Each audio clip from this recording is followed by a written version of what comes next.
Kanpur test में भइल हवाई फायर के बाद अब सब केहू वर्ल्ड क्रिकेट में टीम इंडिया के लोहा माने के तैयार बा। काहे कि कानपुर टेस्ट में टीम इंडिया जेंगा गदर मचौलस उंगा तो वर्ल्ड क्रिकेट के सारा टीम के सबर करे के पड़ी। भैया टीम इंडिया से बच के तो रह के पड़ी। जहाँ 5 दिन में भी टेस्ट ड्रा हो जाला, वहाँ 2 दिन में टीम इंडिया टेस्ट के T20 बना के मैच और बांग्लादेश के बचल खुचल इज्जत के नीलाम कर देला। अब टीम इंडिया से आगे वाला सीरीज में पहले न्यूजीलैंड के धोल जाओ, फिर ऑस्ट्रेलिया के निचुड़ल जाओ। यह आज फैंस लोगों ले बड़े लोग सही बात कहे कि भारत टेस्ट में नंबर 1 टीम है। ओई में 4 खिलाड़ी लोग के सिरे जाता जो बांग्लादेश के बजा दिले।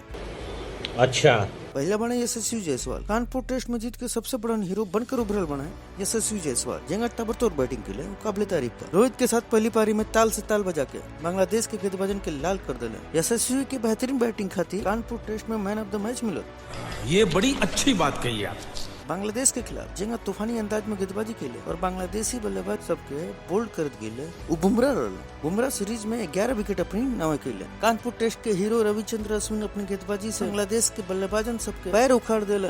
बांग्लादेश के बल्लेबाज सबके समझ में ना आवत रहे केंगा खेलल। अश्विन पूरा सीरीज में 11 विकेट ले और बल्लेबाजी में 144 रन भी बनौला और मैन ऑफ द सीरीज के खिताब अपनी नामे के लिए। बात तो सही है। कानपुर टेस्ट के जीत के चौथा हीरो जडेजा पहली पारी में 300 विकेट पूरा खेले। जडेजा टेस्ट क्रिकेट में 3000 से ज्यादा रन और 300 विकेट लेवे वाले 11 खिलाड़ी लोग के खास क्लब में शामिल हो गए। ये 4 प्लेयर लोग के फॉर्म में ही बरकरार रहे, तबे आने वाला सीरीज में टीम इंडिया का फायदा हुई। ऐसे ही क्रिकेट खबर खातिर लाइक सब्सक्राइब जरूर करिए।